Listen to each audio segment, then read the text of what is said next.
او ځکه به رسول صلی الله علیه وسلم یو دعا غوښته ډېره عجیبه دعا ده او پته نشته چې موږ ته به یاد او که نه به یاده.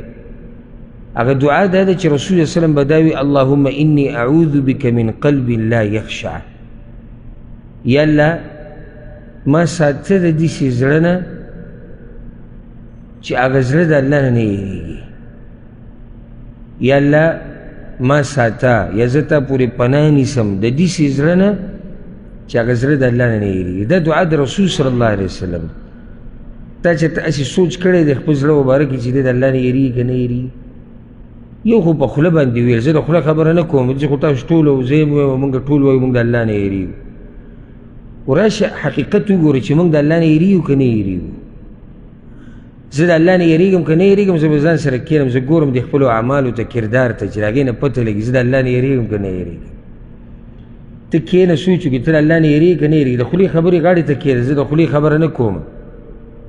داسې خو موږ ټول بزرګان یو په دعوو کې، په دعوی چې موږ شروع کړو موږ هغه غټې غټې دعوې کوو چې ته به ورته حیران شي. خو زه په عملي میدان کې څنګه یم، حقیقت کې زه څنګه یم، د الله نه یېرېږم او که نه یېرېږم. زه په حقیقت کې د الله لحاظ کوم او که نه کوم. زه په حقیقت کې د الله د پولو خیال ساتم که نه، د الله د دین د احکاماتو خیال ساتم که نه. دې باندې اول الله ښه پوهېږي، بیا پرې ته ښه پوهېږي چې ته په څومره اوبو کې. پرېږدئ دا دعوي او خلک څه ګوري. خلک که هر څه ګوري که نه هغې باندې د قیامت په ورځ فیصله نه کېږي. فیصله په دې کېږي چې ستا په دې زړه کې څه دي او په هغه حقیقت کوم چې الله ته معلوم دی. یو سړی ما ته ګوري ظاهره کې زه ښه یم، ستاسو څه خیال دی چې د ظاهره کې یو سړی ښه ښکاري بس دا جنتي دی؟ فیصله په هغه څه کېږي چې ستا په زړه کې دي، او دویم په هغه حقیقت باندې چې هغه الله رب العزت ته معلوم دی او بیا تا ته معلوم دی.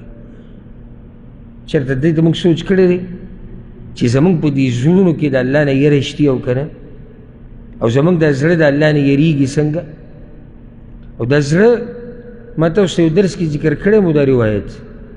یو روایت کې داسې راځي چې د دې زړه مثال د بڼې په شان دی. یو بڼه چې په ځمکه باندې پرته وي که نه او په دې باندې سیلۍ راشي نو دا کله یو طرف ته وړي کله بل طرف ته وړي. دغه شان دا زړه دی. د دې زړه چې د خیال ونه ساتو که نه داسې په ځي ولاړ نه دی. دا زړه دغه شان ځي راځي په دې فتنو کې، د دنیا په دې منډو کې. دا زړه کله ښی طرف ته ځي کله ګس طرف ته ځي، کله دیندارۍ ته کله بېدینۍ ته، کله دیندارۍ ته کله بېدینۍ ته. که غواړې چې دا زړه مضبوط پاتې شي په دیندارۍ باندې نو اول خو به الله ته فریاد کوې، جړاګانې به کوې، او دویم ځان له به کښېنې هغه حقیقت تا ته معلوم دی کوم چې ما ته نه دی معلوم، او زما هغه حقیقت ما ته معلوم دی کوم چې تا ته نه دی معلوم. هغه طرف ته سوچ وکړه چې زه څومره د الله نه یېرېږم، او دا کېدی نه شي او بیا نه شي کېدی. او بار بار زه دا خبره کوم چې دا بیا ظلم راځي، د ظلم په زمره کې راځي، او رب العالمین د ظلم نه پاک دی چې د یو سړي د زړه هغه د ایمان نه ډکي. یو سړی دی د الله سره مخلصي او دا سړی دی د ایمان نه بعد کفر ته واوړي، او دا سړی دی د دیندارۍ نه بعد بېدینه شي، او دا سړی دی الله ته د نږدې کېدو نه بعد د الله نه لرې شي. دا کېدی نه شي چېرته.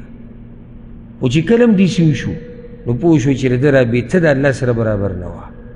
حقیقت نور څه و او د خو خلکو ته نور څه.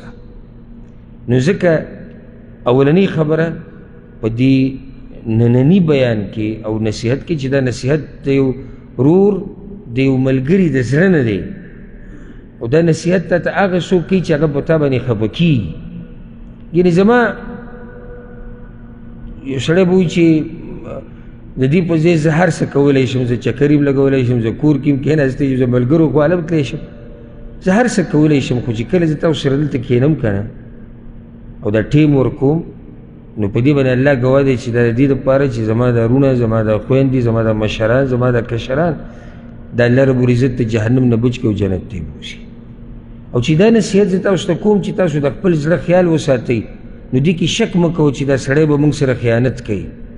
دا د هغه چا نصیحت کېدی شي یقیني چې هغه په تا باندې خفه کېږي او ستا د زړه غم ورسره دی. زه تا ته نصیحت د پیسو د ګټلو نه کوم، هغه به تا ته ډېر خلک کوي.